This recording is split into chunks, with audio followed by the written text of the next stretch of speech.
どうもこんにちは、マベです。今回の動画に関しては、テイスティングコースの流れと、その中の会話を中心に動画編集をしたせいで、かなり長い動画となってしまいました。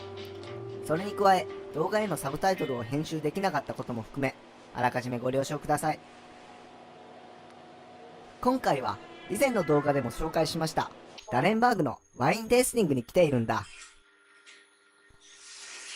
ここが、ダレンバーグのキューブと呼ばれる建物の最上階で、一般のテイスティングフロアになっているんだよ。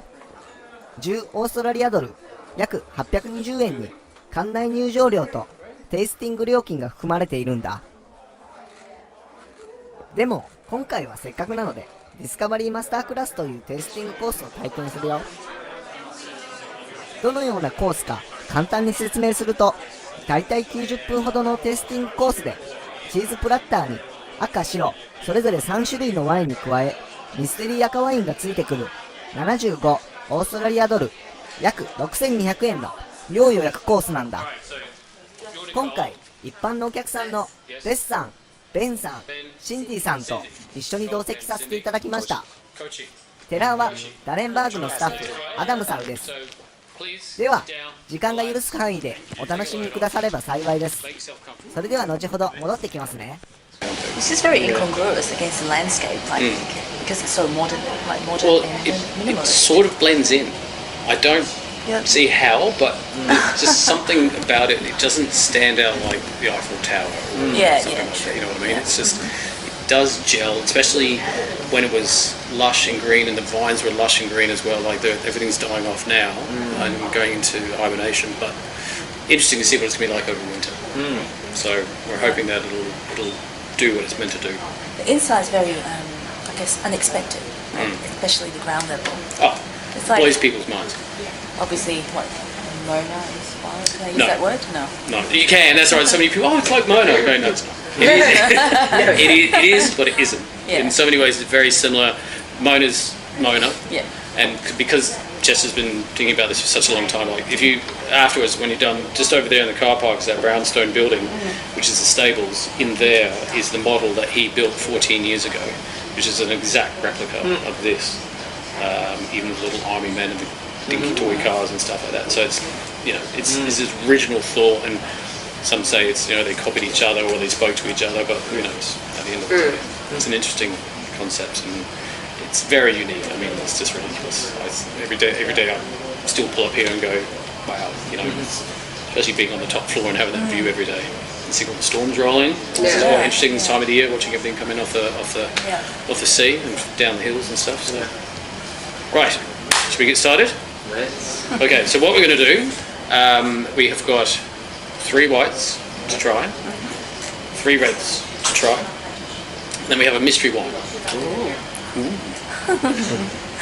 The mystery wine is, I won't say anything about the mystery wine. I'll go through the whites and the reds, and look, play it by ear. You can ask as many questions as you like. If you want me just to talk all the way through, I'm quite happy to do that, or you just want to have a chat, or you want to know a little bit about the wine, about the company, or anything like that. Like it's quite an open book, and I'm quite happy just to follow your lead if you just want to sit here and listen to me waffle on.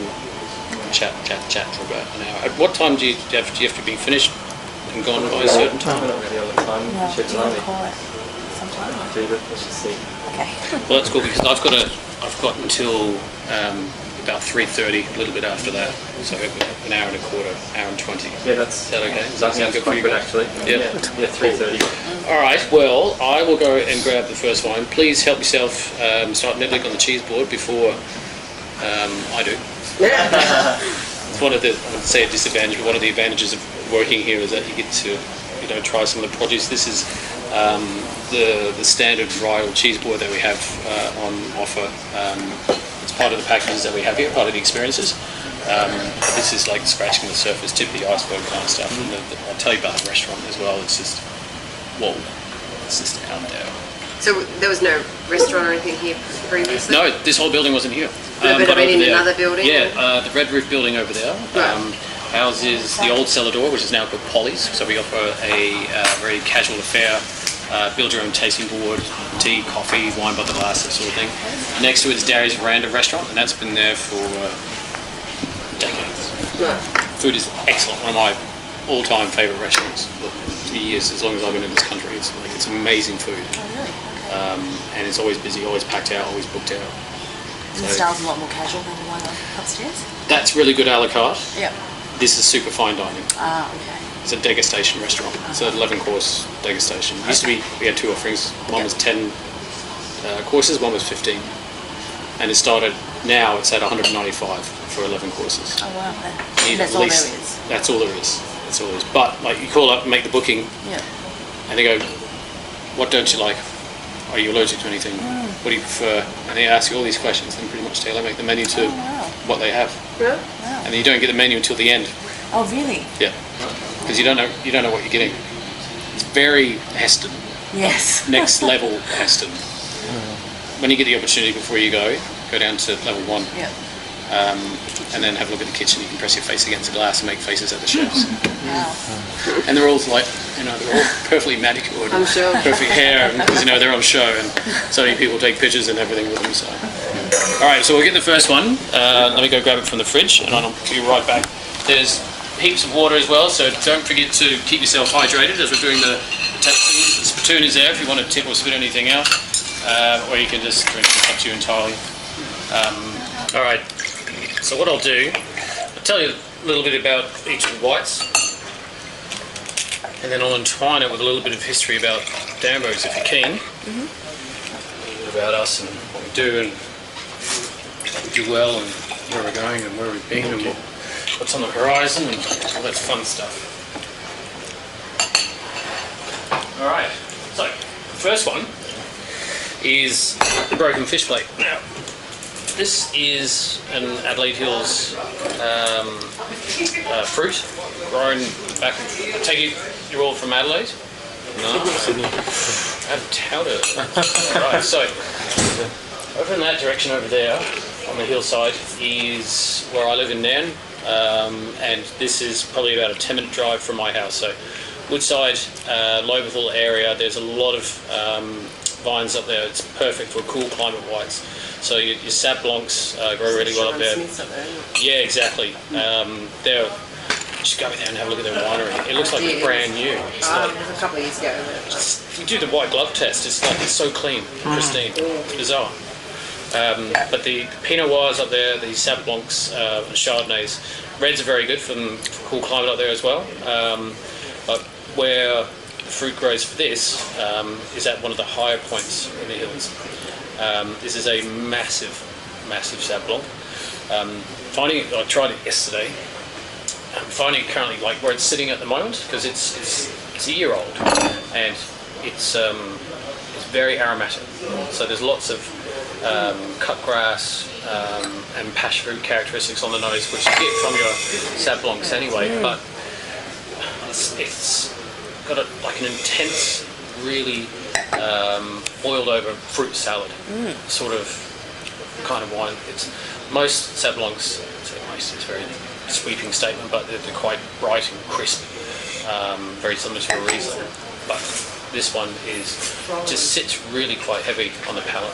It's a beautiful drink. Like in the summertime, this is quite something. It's very, very easy to polish off.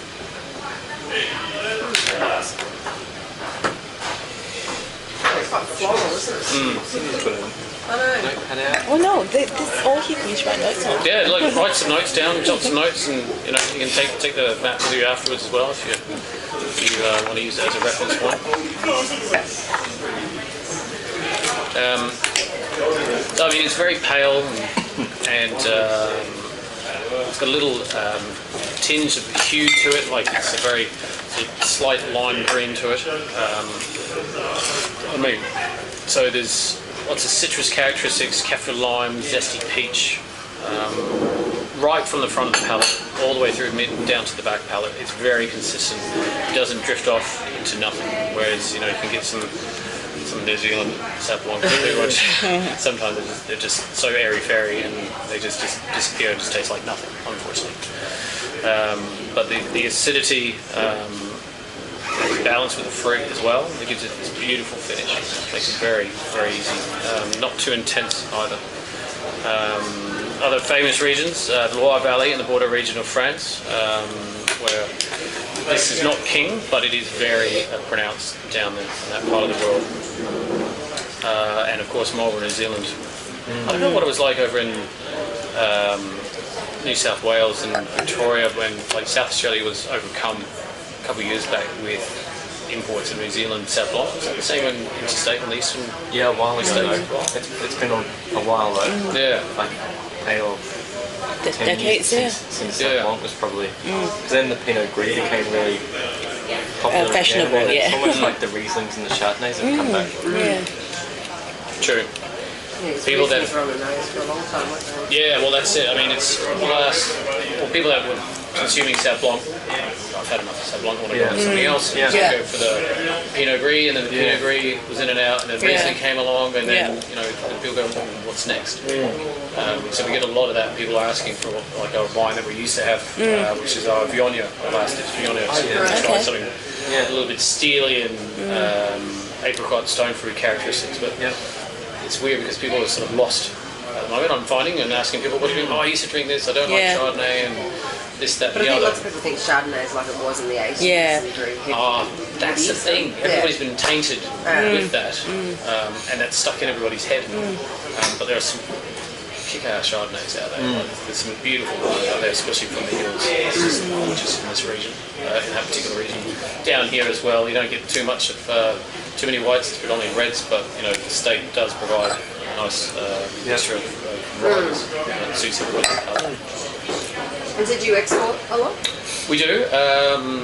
It's pretty much 50-50. We keep 50% here, and then 50% goes overseas. We export to just over, I think, 70, 71 different countries. We manufacture 72 different wines in the portfolio, which is like, it's outrageously huge. Yeah. For a small family-owned and operated business, we do quite well. Obviously, to do something like this, it's just like Chester must be doing something right. Because he's so bright and loud and flamboyant. That's him. He's the brand. Yeah. And he's recognised worldwide for it. And the red stripe. I mean, we're the only wine company besides Mumm Champagne that has the red stripe on the logo. And there's red stripe lager from Jamaica, and that's it. Was there some sort of legal style show for that? That was cool. Back when the sparkling was first released, Chester put on the label, he put D-A-D-D, Dad, and then Champagne House Mumm, M-U-M-M, pretty much exactly the same. He didn't mimic it, he was just having a bit of fun, because that's him. And basically, Pernod Ricard got hold of us and said, what are you doing? You cannot be Dad for your Mumm. We make champagne, you make Australian sparkling wine. Who do you think you are? You're Australian, you cannot make wine. And so Tessa thought, oh, shit, okay. And so instead of being dragged through courts by Pernod Ricard and the Champagne House, they said, just you serve us as a label and change your name. So that's all he did. So he just basically ran out the supply of labels. Rebranded. Now it's called Pollyanna, Polly, named after his mum. But personally, I think he's still taking the mickey a little bit by calling it Polly, Bollinger. That's how he thinks. So he can sort of get away with it indirectly. But the use of the red stripe itself is not. That was put together by Chester's father, Darry, when he was in charge of the business. When he first made his wine, which is a blend of Shiraz and Grenache, it used to be called Red Burgundy. And so he got the red stripe from his school tie. So he took that idea and put it on the label. And so everywhere that anyone sees a label with a red stripe through it, other than Mumm Champagne and Red Stripe Lager, they know it's going to be damn right. And that's, to me, that's ultimate marketing right there. Marketing 101. Make something that people just instantly see. Recognise it straight away. Exactly what the hell it's all about. I must say, I think they have it in the Soko, Martin, the Soko. I think we got a bottle. Is that the Shiraz? That's the one. Is it football? There's football. There's 5 different Shiraz. Right. Football's the I most think it's the produced one. football, yeah. I went, oi, I know that one.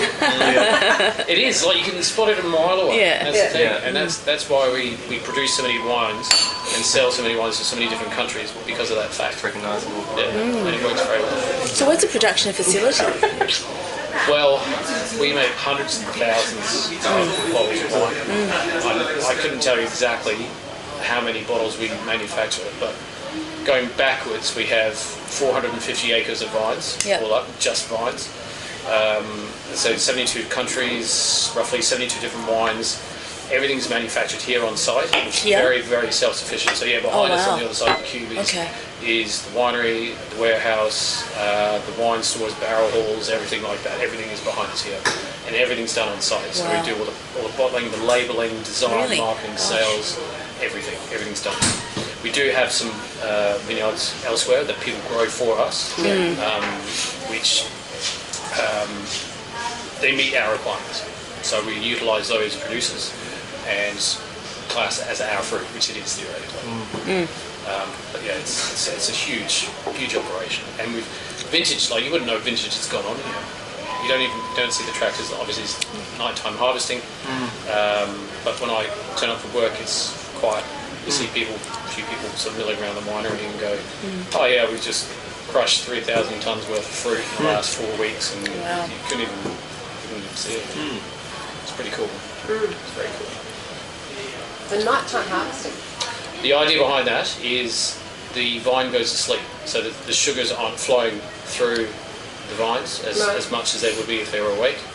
And so as soon as, this is what I was told when I was studying at uni, is that as soon as you pick the grape, it starts fermenting because you're disconnecting it from its mother.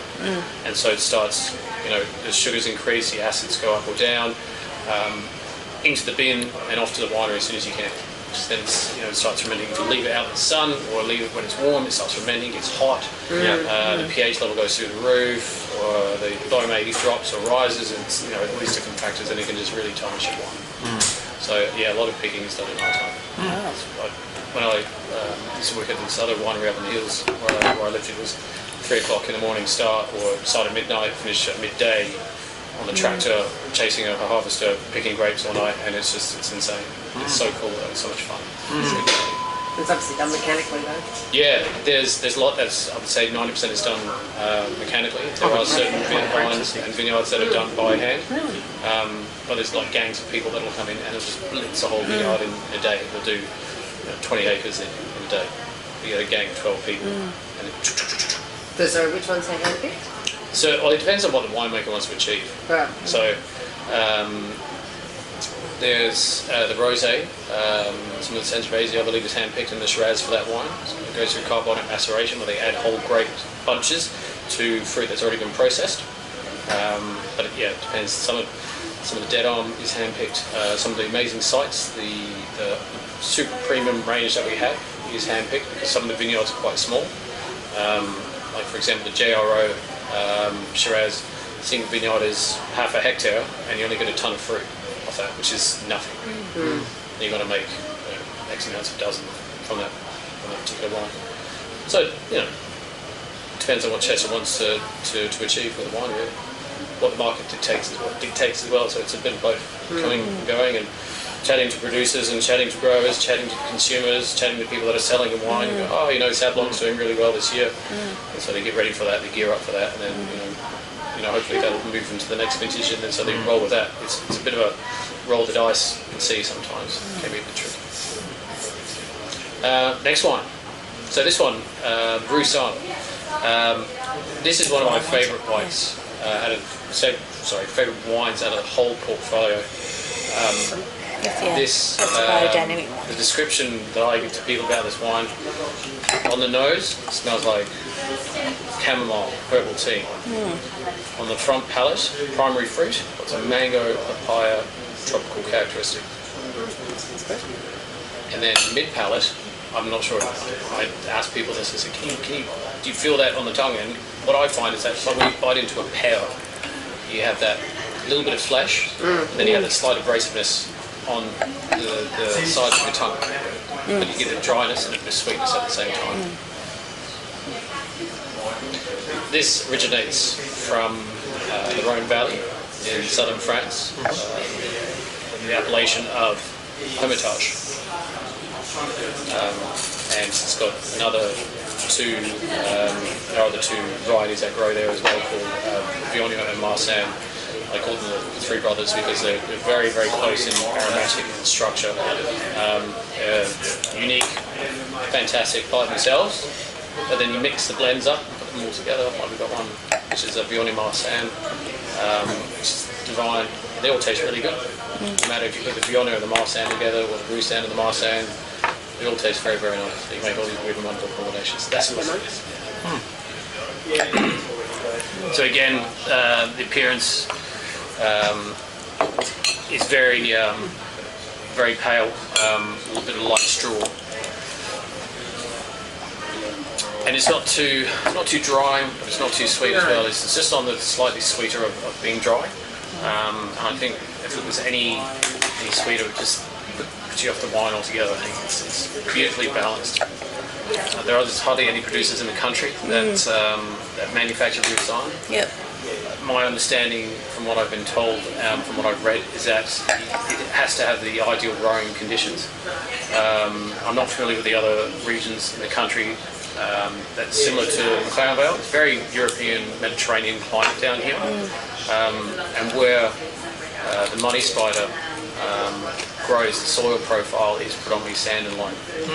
So it makes it quite unique. I think it's just that those qualities in the soil really sort of bring this to life. One thing I forgot to mention, that every wine that we have, every name's got a story behind it. Every single one. I was going to ask why it was called the money spider. It's fantastic. Well, we'll go back to this one. Start with the Sablon. Broken fish plate. Now, where the fruit grows for this wine is it's on in a vineyard that's on an incline, and so the vines are all the hillside's at an angle, and there's a part of the harvester that has a piece of equipment, a plate on the back, which sort of keeps the harvester a nice even keel. And if they go too close to any of the vines, they have a tendency to snap off. And because it's shaped like a fish plate, Jess is like, well, it looks like a broken fish plate. So that's why it's called a broken fish plate. Very innocent, very unassuming, but there are some really outrageous stories behind some of the ones. The money spider, because the first ferment was done in 2000. That particular year was when the first wine, this wine was made, and it was covered in hundreds of thousands of money spiders. And Chester, being Chester, because he's very spiritual and very earthy, he decided to leave them because he thought, good luck and fortune will come his way. So he left them for a few days. And Where were the spiders? All over the tank. Oh, okay. Open tank with just hundreds of thousands of spiders, like obviously like the taste of Roussanne. So he left them, then he went back to them, and they all disappeared. Wow. Wasn't sure exactly where they went. So he thought, A, they've either just legged it and gone somewhere else, or B, they've fallen into the ferment. Maybe bits of real spider.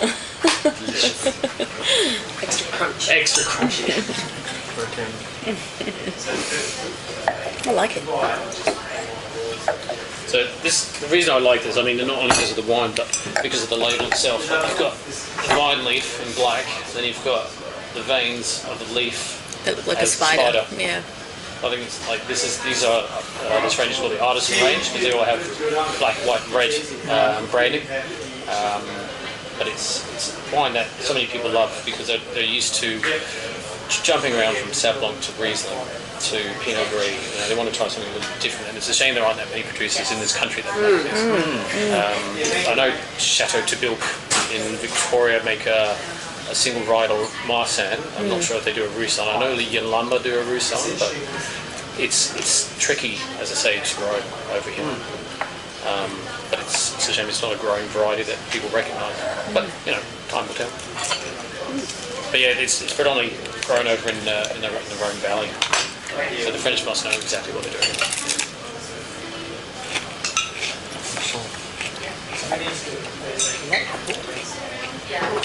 I don't think so. Peach? What's that? It's not apple, is it? That's a local apple. Yeah, it's very. The season over here is apple picking season. It's right up. I was up in the hills, up in Lenswood. They've got a Pink Lady Day, and so you can go there, and they've got all these beautiful orchards where you go and just get a bag and fill it up and pay for it. And there's all these different weird and wonderful skins and colours, and the actual innards of the fruit are all not as what you expect, quite bitter and sour, really sweet and drying. And I'm not sure where these are from. You're having some cheese? Don't want to eat it all. You don't eat it, I'm going to eat it.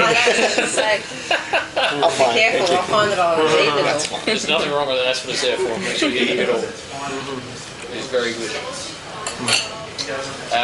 Alright, so the next one is another offsider from the hills. Now, you probably noticed that in front of the Sauv Blanc has this insignia as well. And this one, the Pinot Noir that we have and the Sauv Blanc will have this insignia, and it depicts hills fruit. So we call them the hillbillies. So you've got the broken fish plate, which is on there. And you've got the Lucky Lizard Chardonnay, the Lucky Lizard, which is there. And you've got the Feral Fox, which is on there.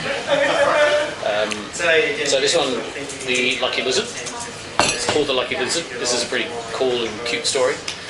When it's harvest time, the harvester goes along, lines up over the end of the vine, and for some reason, where the fruit grows for this wine, there are lots of lizards and bearded dragons that sit on the end post for some reason. And it's true, because where the vineyards are that I used to work, there used to be heaps of bearded dragons and lizards roaming around.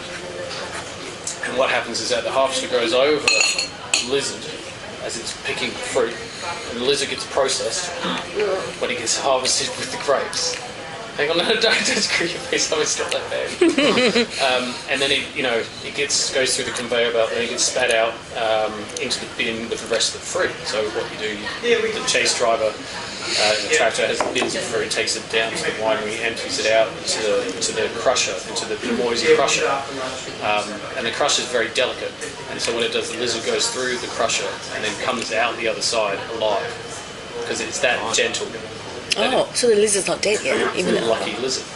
just that lizard, but in particular, or any lizard that goes through. It's meant to be just that lizard, but like a dragon. But if there's a blue tongue in there, or another type of lizard, it'll go through the process. So the harvester doesn't chew it up? Not meant to. That's how the story goes. So it's a lucky lizard. It's come out alive on the inside. This is the one we had upstairs, yeah? Yeah. Yeah, it's good, this one.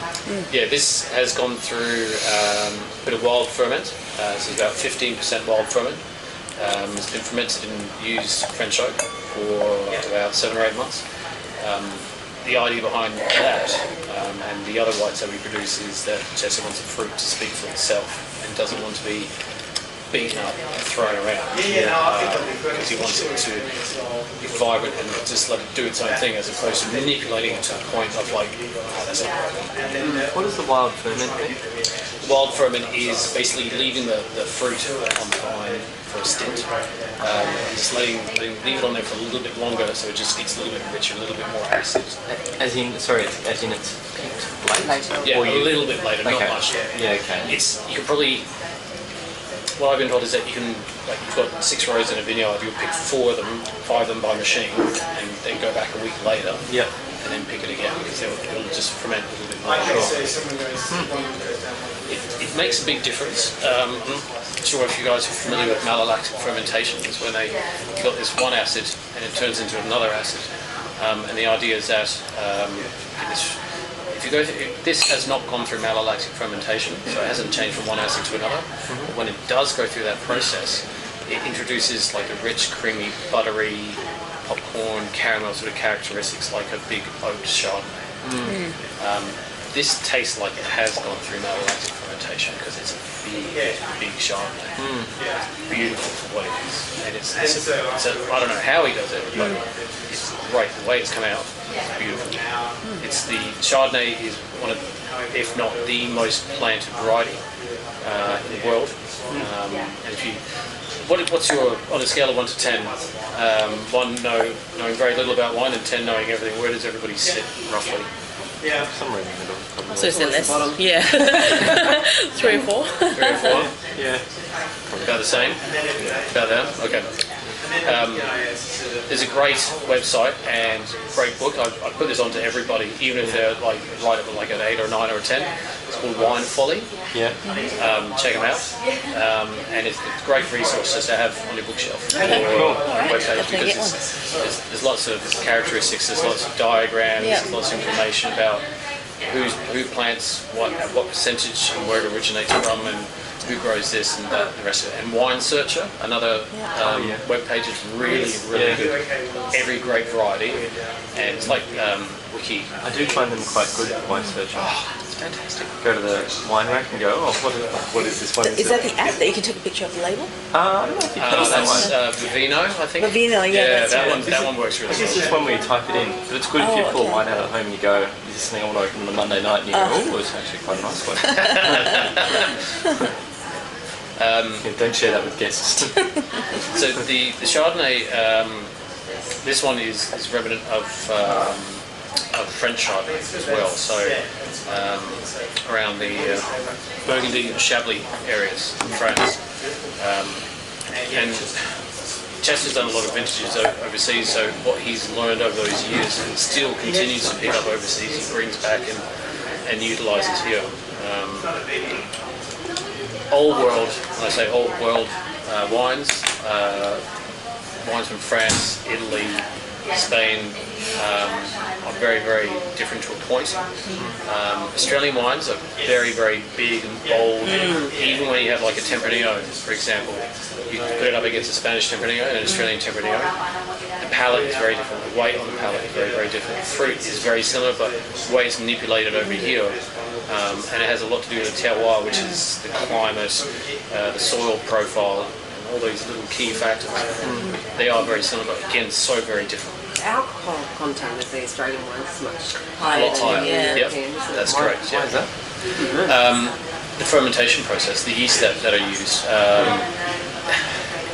I find, like, cause coming from the UK, I grew up on, sounds awful, I grew up on Chianti. When I was 8, I was introduced to Chianti, or that Chianti. you grew up on it? Well, both actually, yeah. I always found that European wines, obviously a lot of French wines were quite light and bodied. You know, it's drink a lot more of it. Yeah. Exactly. Whereas over here, the bigger, the bolder, the richer, the fruit is more concentrated.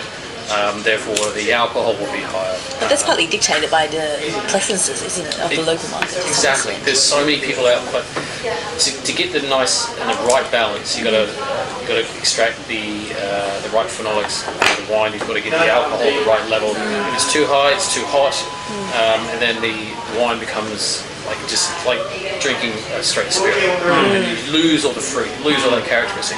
Or you have it the other way, where it's too fruity, it's too sweet, it's too light, or whatever it may be, and there's no alcohol. So it's a delicate balance between those two points there.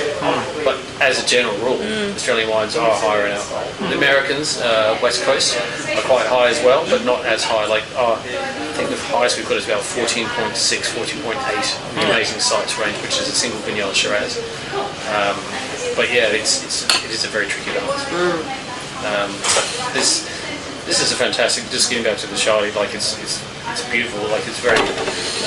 That's like maybe 14%. Sorry. It's like 14%. Yeah, I mean that's for a Chardonnay. That's really quite high. It's outrageous. It's outrageous. It's outrageously good. Whereas at Napa Valley, Argentina and Chile, excellent producers as well. With this one in particular, small batches are crushed, chilled, and basket pressed in the stainless steel baskets. Whereas our reds are all foot trodden and basket pressed. So we have these beautiful old, I'll get to it a little bit more later on, but they're basket pressed in these 150, 160-year-old presses that Chester's father brought over from France when he was making wine in the 50s. And they're still used today. Wow. All these just amazing toys they have down there. This is so old. And they still work they're as effective now as they were back then when they first put them together. Quite incredible.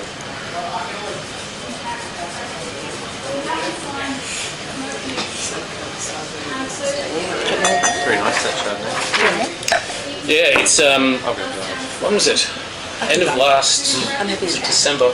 We had the Adelaide Advertiser Hot 100, where all these wines were submitted by all these different producers from around South Australia. And the Lucky Lizard came 6th out of 100, so it was they were the only white wine that got the highest award, the highest position in the whole countdown. And since then it's been selling like hotcakes. Oh wow. Okay. It's one of those wines, it's like a red wine drink as white wine. You want to take your time with it, you don't want to rush it. Yeah. It's not something where you like a bottle of Geese in the South Blanc where it's just like, shower and stuff. Whereas this, it's more refined, more delicate. Actually, had a bottle of Geese and Riesling a couple of nights ago, and one of my colleagues, her husband actually might run Geese and wines in Australia, and I sent him a text, I've got this Riesling from you guys. He said it had like 35 milligrams. How do you measure the sugar content? Really? 35 grams per litre? Yeah, because I was like, I prefer a dry. They wrote back and said, do you like a dry or a sweet Riesling? I said, I definitely prefer a dry. Wow. And they were like, well, you might find this is like a dessert wine. And it was. That was... Our Riesling here is 14.9 grams of residual sugar per litre. Yeah. The dessert wines that we manufacture, to put it into perspective, are averaging 200 grams of sugar per litre. 200. Wow. 200 grams Do you have of sugar. dessert wines for tastings upstairs? Gosh, yeah. You do. Okay. You can always pop upstairs. Yeah. And try That's some. amazing. They are. I know, There's I'll 4 try. different ones. They're made exactly the same way. Yeah. They're all different varieties. Yeah. They're all really, really, Really syrupy, different. sweet. The Noble Riesling Oh yeah. is the first one that's been made. Well, that was made, but Yeah. to me it's too sweet. It makes my teeth itch. Okay. I want to try Way it. too much. So with the Lucky Lizard, would you recommend drinking straight away, or do you cellar it? Absolutely. Drink it straight away, leave it for a few years, and go back to it again. If you're careful cellaring, keep it anywhere between sort of 12 and 14 degrees, climate controlled. Okay. It'll be perfect. For how long? Oh, it's hard to say. I don't have any of this aged at home, but I know that restaurant are still selling stuff from, I think it's 08. Oh wait. Yeah. Really? Yeah. The Lucky Lizard from 08. It is great wine, and got a wine it pitch, will don't taste you? better with some What's years the under temperature for it. that? 2. What's the temperature for both? Somewhere around that. Okay. What's it at the farm? Two vintages. We've got 2 at the farm and 2 at Redfern. 2 at the farm and 2 at Redfern. So you've got 4. Are they empty or full? I'm doing my best to empty them though. Okay, so we'll move on to the reds. Cool.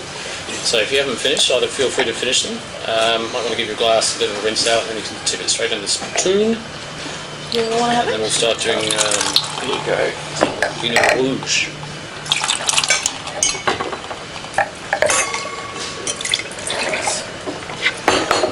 So out of those 3 whites, what do you reckon was the standout for everybody?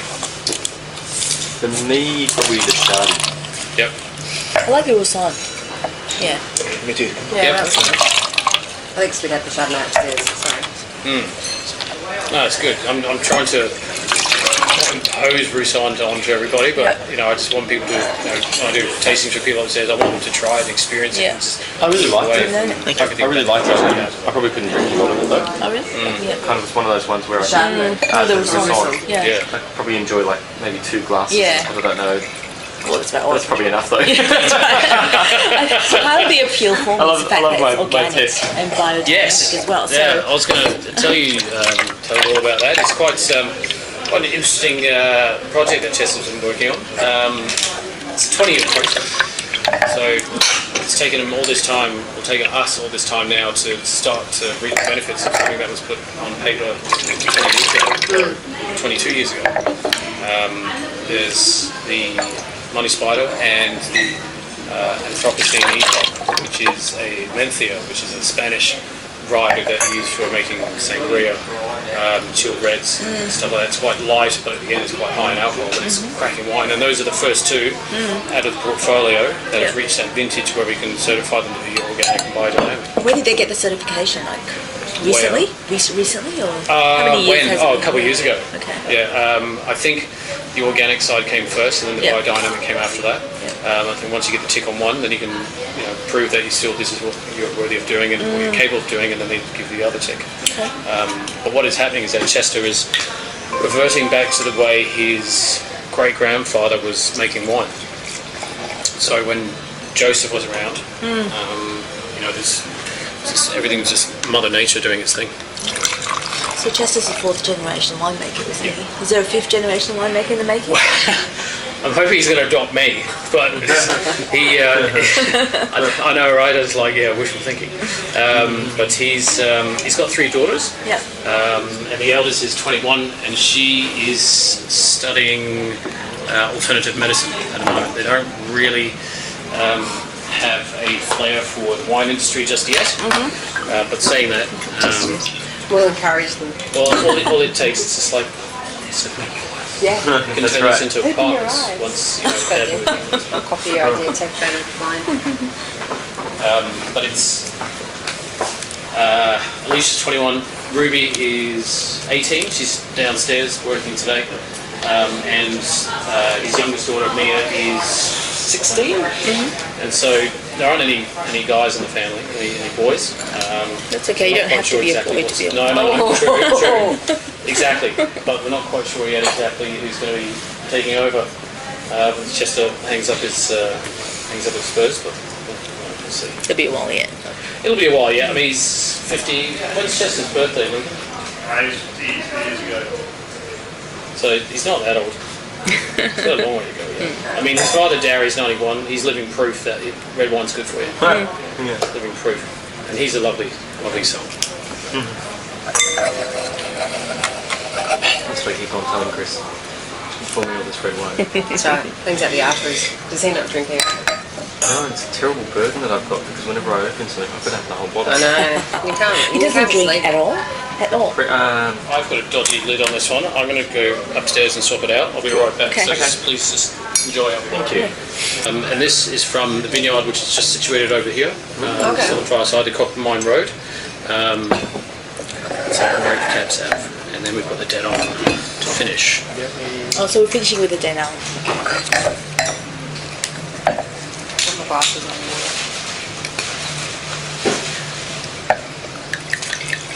Thank you.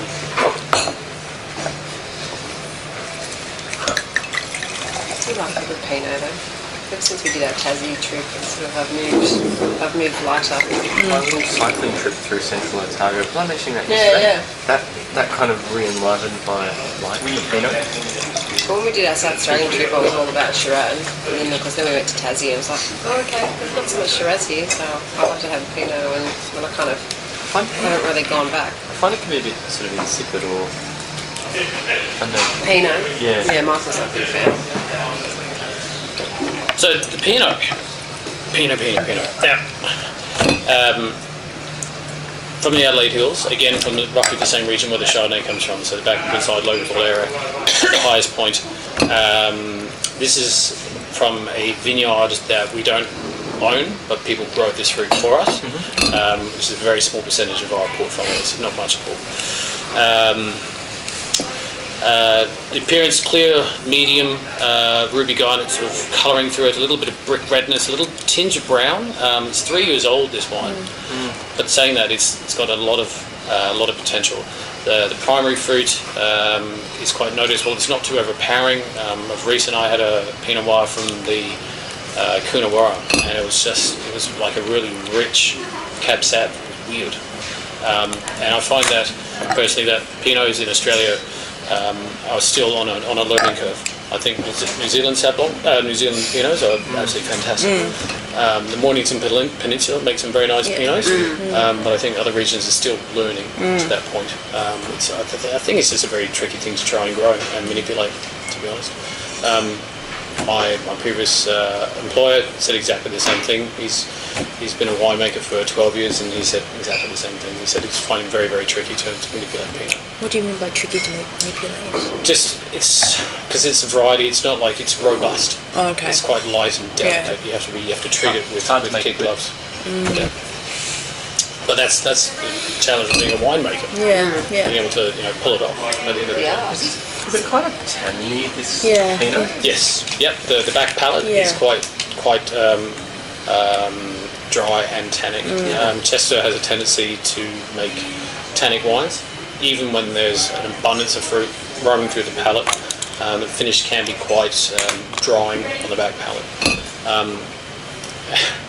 And the conversation I had with one of the other winemakers is like, well, it makes you want to go back to the glass and put that fire out and still, drink some more. So it's a vicious circle. So I don't know if it's a good thing or a bad thing, really, but it depends on how you interpret it. Medium intensity, beautiful dark cherry colouring, a little bit of spice, a hint of rhubarb through it. I don't know if you guys can pick that up at all. If you like rhubarb, which I do, I can get a little bit on there. Nice velvety tannin and a very textural mouthfeel. It's not just it's there. It's like it sort of peaks and troughs a little bit.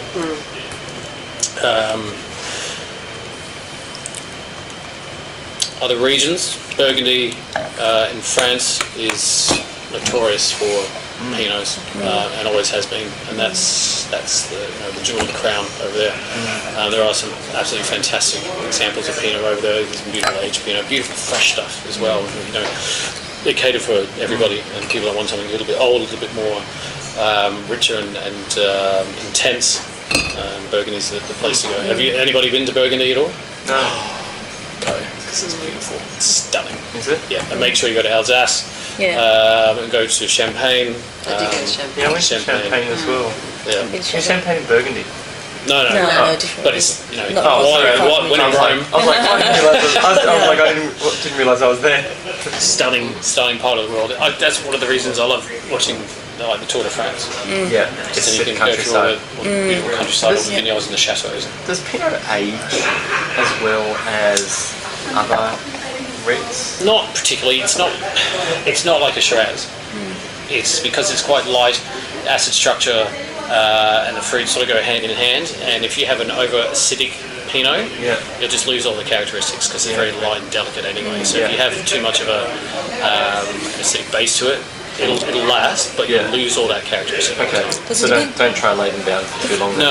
I mean, it's a very, again, sweeping statement. Yeah. But drink them now. Drink them when they're fresh and vibrant. Sure. Because I've got a Bannock Bray Pinot 2011 at home. I'm scared to open it just in case it's. Where's Bannock Bray? God, I can't remember exactly where it was given to me as a gift, but I've read up about it. And it's meant to be drinking Optimum now, but I had a bottle of it last year, and it didn't taste that nice. But apparently, it's meant to taste that way, and I was a little bit surprised. It was like a 7-year-old Pinot. That's interesting because I was in New Zealand last year. We did a wine tour across Central Otago. We were talking about how Pinots taste best after 6 years. Or you meant to sell them for 6 years. Oh, really? They reckon. It might be their Pinots. Yeah, their Pinots. That's what I was just wondering. Maybe it's to do with how it's I love Central Otago. Yeah. Haven't had enough of it. I know it's good because people like yourself just say, "Oh, I've been there, love it, tastes fantastic." Yeah. They are beautiful wines. New Zealand Pinots.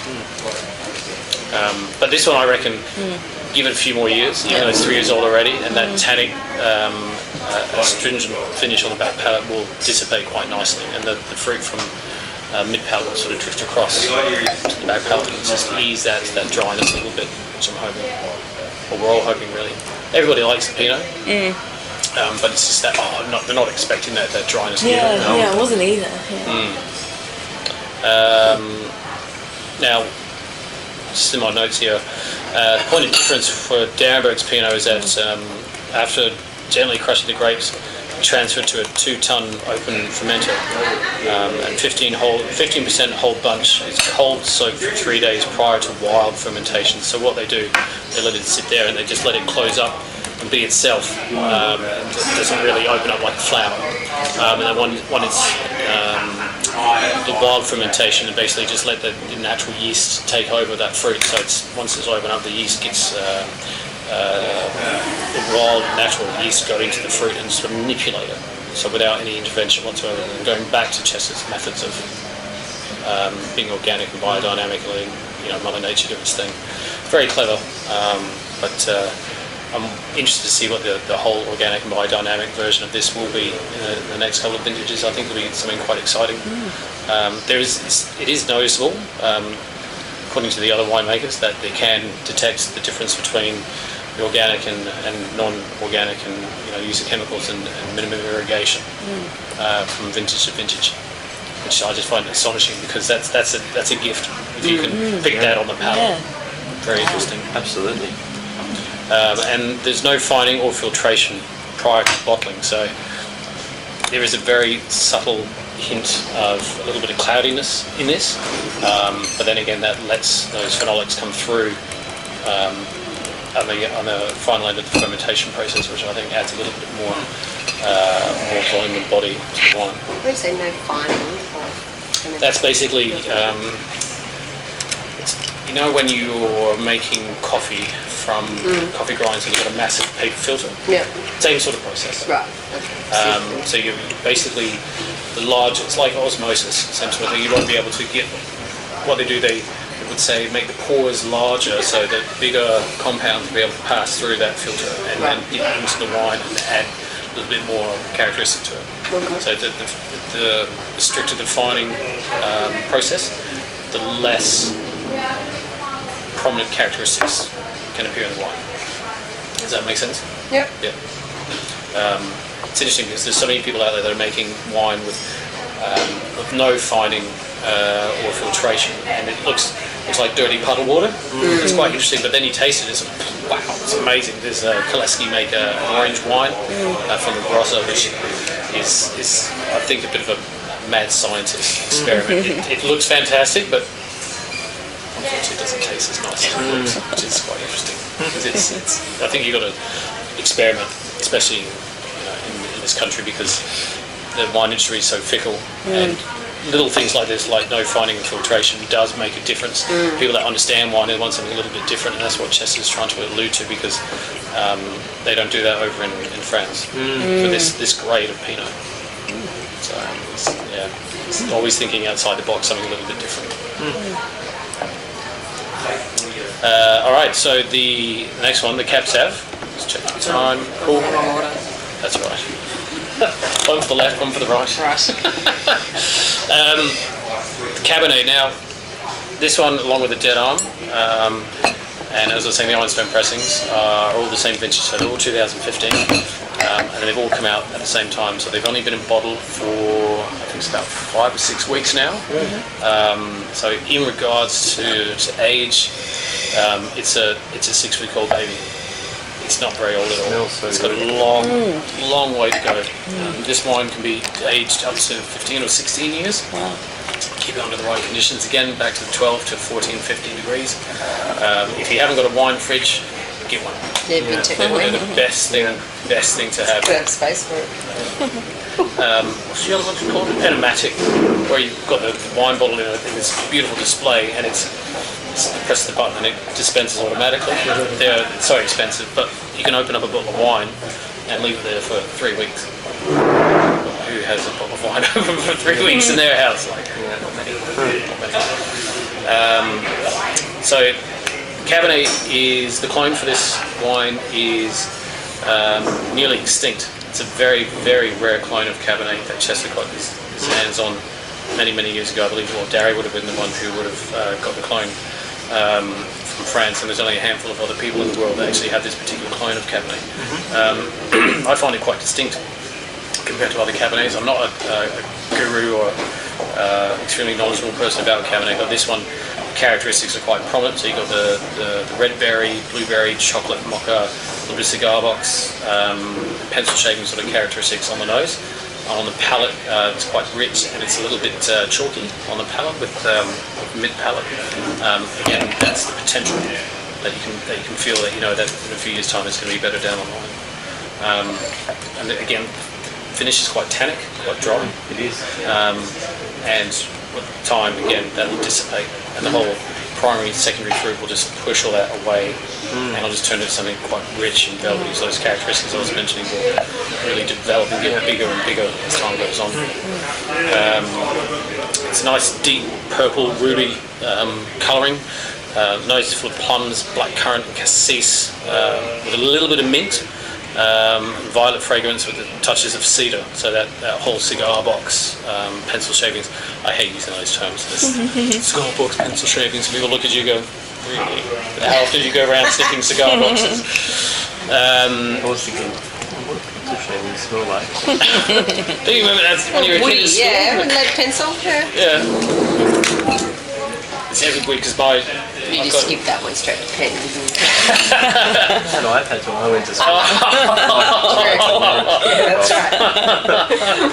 I won't say what I was going to say then. Yeah, a piece of slate and a lump of coal. Got a lump of coal. I'm a lot younger than my hairline suggests. It's like I've got an 11-year-old and a 7-year-old, and every time I take my kids to school, that's all I can smell in the classroom is pencil shaving. Oh, really? Yeah, and it all They use brings back Cabernet. It's like literally this Cabernet. It's there. Copper One Road. Oh, I'm impressed they still do it.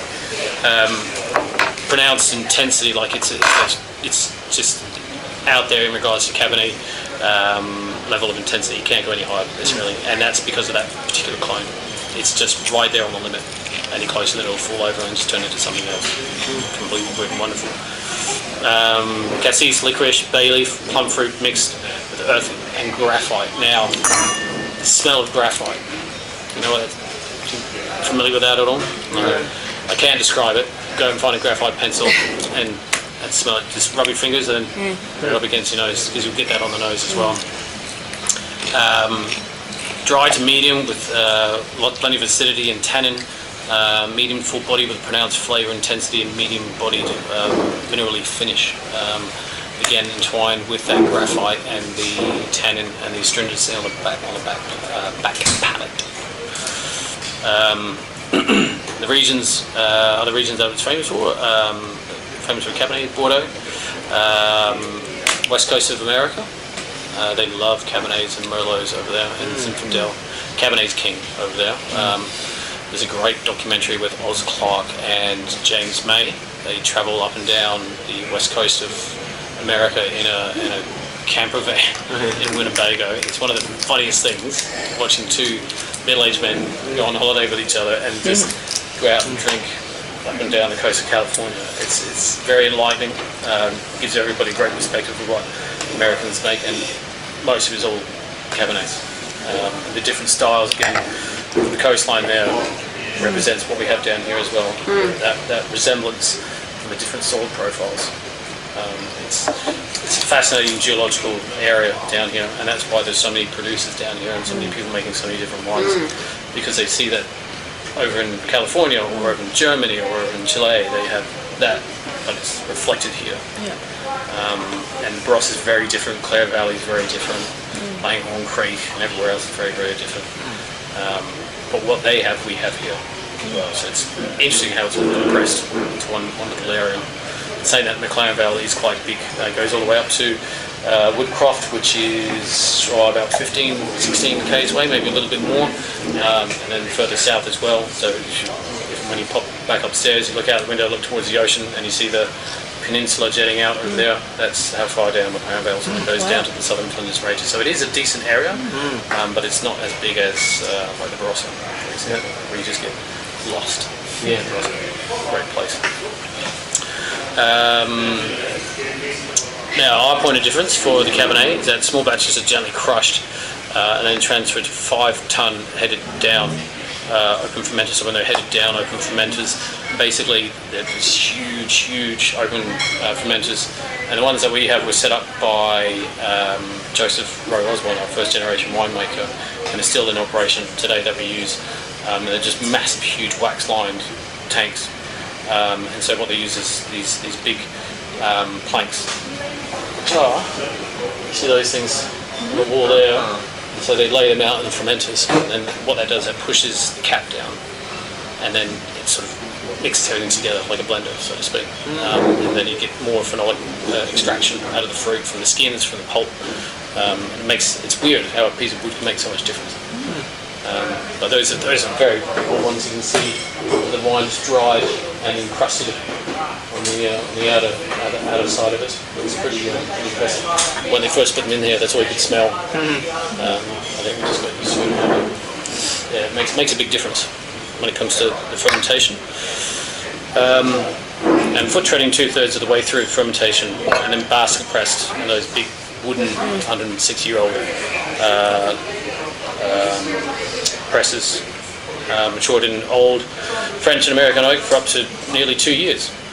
And so 2015 is the current release. So people go, oh, is this the best that you have at the moment? I said, well, it is, but there are the older vintages available as well. But this is a shining example of what if you like the taste of it now, give it a few years' time, even better, even nicer of taste. Okay, let me just check time. Cool. All right. So move on to the second last one. Well, the last one before we do the blind tasting. Now, the blind tasting is. Let's go back a little bit. How familiar are you? I know you're familiar with the portfolio.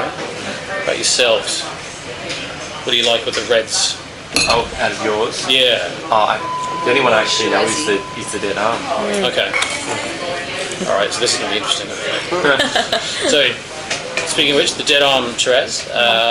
It's called the dead arm because what happens to the vines is that they become infected with an airborne fungal disease called Udipa. And it's like when you cut yourself and you get a slight skin infection, same sort of process. It gets into the vine, and what it does, it kills off one of the arms of the vines and leaves a healthy arm that produces low-yielding, top-quality fruit. And this happens in about 17 different dead arm vineyards. So what they do, they pick everything, they process it, taste blend, put it into oak for a couple of years, and then put it into bottle. So it's our best Shiraz with best fruit from the best vineyards. It's the 5th most collected and the 20th most cellared Shiraz in Australia. Collected and 20th most cellared. Yeah. Is there a difference between those two stats? One's drunk. Yes. I see collected being... Collected being, I'll take it and just forget about it. Yeah.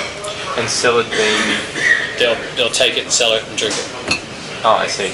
Yeah. Not much of a difference, but... So collected to then... Collected to then be consumed cellared or sold or, The reason being that stat is the way it is because we have... Dead arm basically speaks for itself. It sells itself. We don't do anything at all with this wine. It's like the cube. People come along and take a picture of it, put it on social media. So our marketing budget for this building is minimal. Yeah. So it's like a guaranteed investment in some ways, provided you keep it properly. Ben? Just hide it. Provided you keep it properly. Don't drink it. Yeah, it's not a very don't good drink it. investment if I drink it. Yeah. It's your own personal investment. Yes, that's right. Guarantee a return on this? He is. Adam is. No. But if your vintage's working, How much is like a 10-year-old bottle worth to sell? It's not that expensive, actually. Let's see where we're now. So, 2008. 2008, you can pick up a 750ml bottle for... You can get it from Dan Murphy's for about 150. So how many years is that? 10 years? 10 years. Okay. So it's not bad. It's not like a Rockford's Basket Press or a Penfolds Saint Henri or something that's different. It's worth it though, isn't it? The reason being is that Economic price points for all of our wines has been pretty stable for the last 20 years. Personally, I've been drinking the Olive Grove Chardonnay for nearly 20 years, and the first time I encountered it was $13 a bottle, and today it's $15. When the Dead Arm Shiraz came out, that was 94. It was a single variety. 93, it was blended with a little bit of Cabernet. Then from 94 onwards, it was just been Shiraz. First sold at $60. Went up to 65 a couple of years ago, and then this vintage has gone up to 70. So our signature flagship has gone up $10 in 24 years. A lot of other producers would just go spike another $60 on it straight away because it sells so well. But we just Chester wants people to experience the wine. He doesn't want them to go. Well, he doesn't want to price himself out of the market because the market is so competitive. Yeah. But this is a fantastic wine. It's very versatile. It's got this beautiful, as you can see, rich purpley black ink characteristics to it. Very thick indeed. Bit of old spice and wood. Nice black plummy fruit. Pronounced intensity. It's quite intense. As it gets older, the intensity amplifies as well. So it's quite remarkable. We do a dead-on masterclass here. Really? It's great. We we have access to all of the wines at any time, but we do the masterclass where we take current vintage to go right back to currently 2010. But when I started, we could go back to 2008, and just staggering how the difference is. You can see the wines developing over that 12-month period from there to there to there to there. And I've seen people just swirl it in their mouths and just leave it, and it just sit there, it just sticks like glue. And it is a beautiful example of what Danbrook's have been making over the years, and it's an excellent representation of the terroir down here. The vineyards are all in McLAREN Vale and the surrounding areas.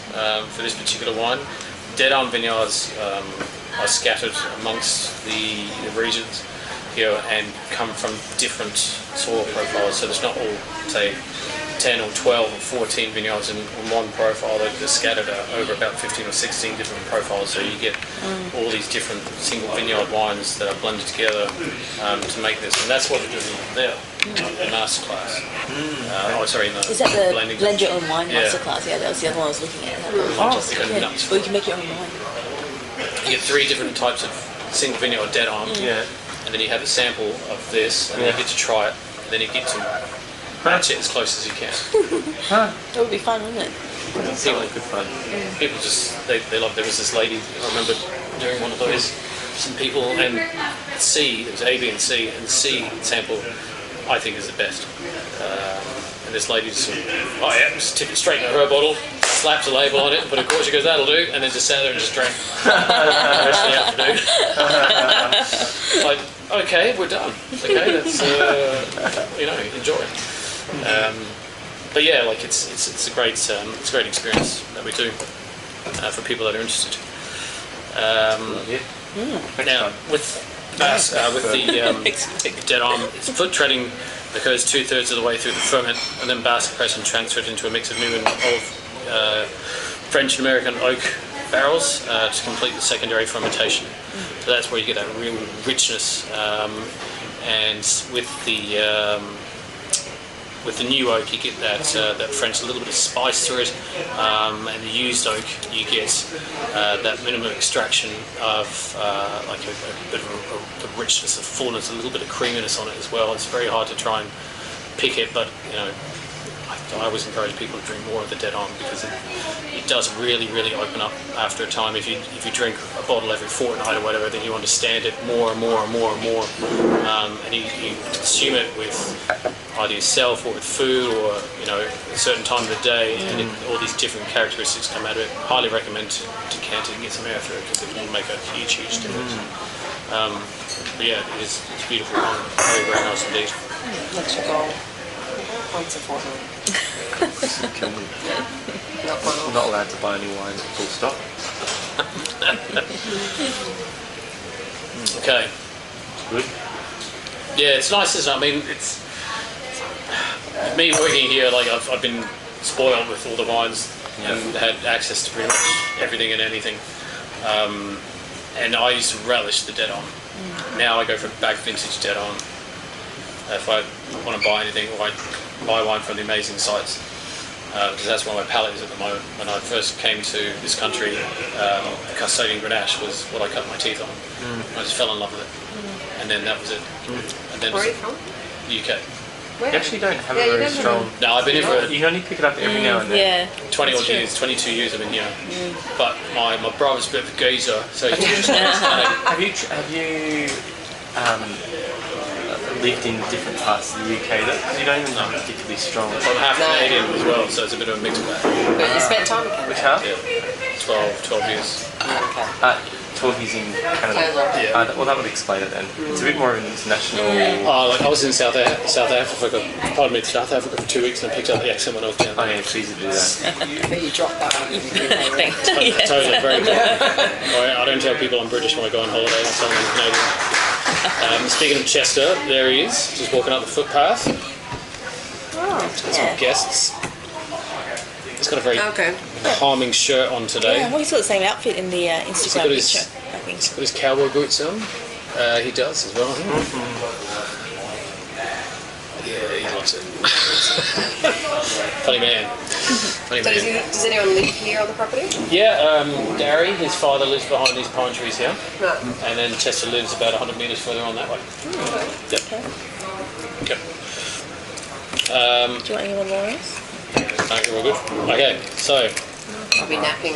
the last one Is that the Down. Last one. yeah, in the very black, nice. the black glass. Ooh, okay. Now this is our mystery wine. Now the only thing I'm going to tell you, well, obviously you know it's red, but Yeah. other than that, I'd like for you to assess it, have to think about what it might be. You don't have to pick the vintage or anything. All I'm after is a variety. Gosh. I have no chance No, either. no, that's fine. Take your best shot. That's all I ask. I think we're guessing It's a the varietal. Varietal is the word of the day, guys. Soz. Darrenberg, Carter being different. red. I reckon it's How'd that go? Cab Savvy. It doesn't feel as heavy, but it's got that sort of aftertaste. Very of tangy.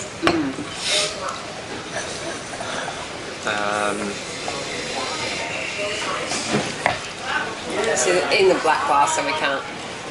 Yeah. Yeah, right. You might know what this is. Well, this is. Are you ready for guessing? Okay, Yeah. okay. Well, I thought Gunash. Okay. And why do you say that?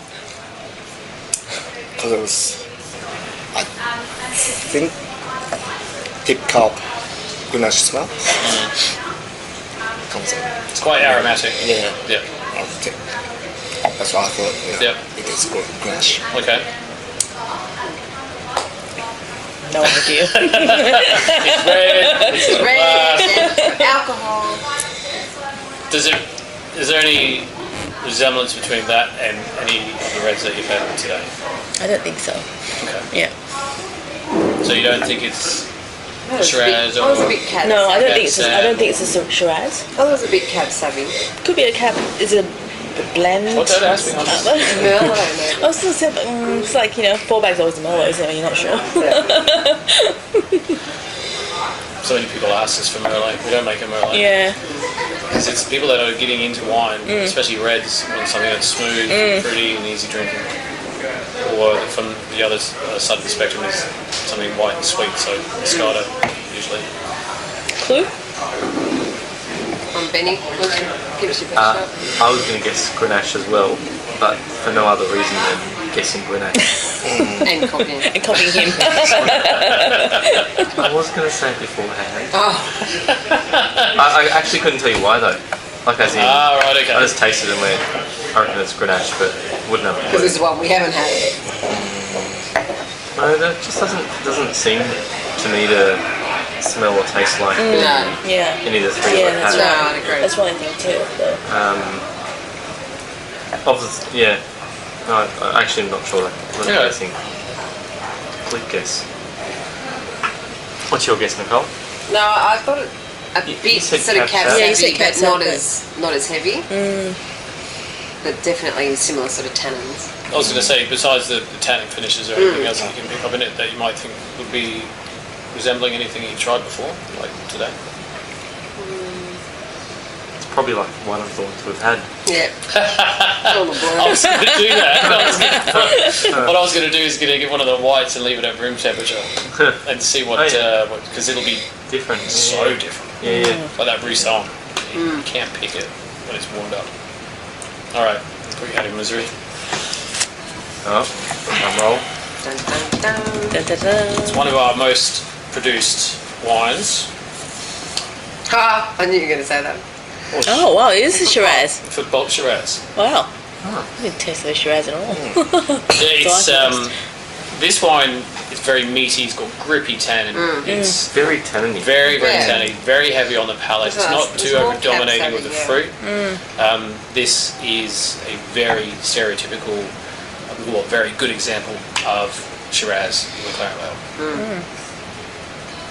It's an interesting wine. It's the most produced, the most loved, the most recognised red Wow. worldwide. Okay. There you go.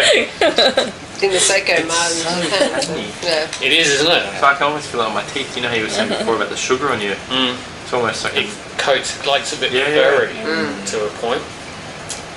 It's called the football because Why? back in 1911, Joseph Rowe Osborne had stables, those stables over there, which is now a wine room, full of racehorses. And racehorses and gambling were his license. He was a teetotaler, but he grew grapes and made wine. And to help acquire 50 acres of his land, he sold his beloved football racehorse to buy the 50 acres. And so he was one of the best racehorses in the country at that particular time. And so he got a bloody good price for it. And here we are today. The colour now. When you're looking at it. Grenache has got a lot of Yeah. spice, white pepper, licorice, aniseed characteristics to it. And that's the rule of thumb for Grenache, even no matter how light it is or how heavy it can be. It is a light variety, like above the Pinot. So you've got your Pinot, Tempranillo, Grenache will be up to the next level. But it's interesting that you guys thought it is Grenache because it does have that bit of spice on the nose and it can be deceiving. But that's good though. You just have to drink more wine. Yes. And that's such a bad thing. it's actually it's If I saw this color, for me. I wouldn't say No, I that don't- Grenache. No, Yeah. that's why I Yeah. thought it was put it in that, because I knew because people had mistaken this for other varieties as well. Cabernet, for Could example. have almost come out really bad. But the colour is like it's beautiful, Yes. rich. I feel like I've just licked the Yeah. cat. Could have come out wrong. It's almost as bad as what's it? Checking out your varietals. Now, also, if you guys are interested in buying anything, you get today our Sano Silica Phobic Club member discount of 15% off, and then you get free shipping as well for 6 bottles a row. Oh really? Yep. Okay. Good deal. Wow, that's good to hear. So you're more than welcome to come upstairs and try some other wines from the portfolio. Okay. Failing that, if you want to hightail it out of here and buy some wine on the way out, you can go straight over to the wine store and go see Jason in there. Cool. Or you can come up and hang out with me for a bit upstairs and try some more booze. All right. Sounds Well, good. thank you very much. Thank you. No, thank you for your time. I hope it Yeah, it's didn't awesome. bore you to Good death. fun. and That's good. Yeah, it's good fun. Fully full of useless facts I have in my head. I think some of them are useless, but I think other people go, no, they have never heard of this. You probably don't come for this, but.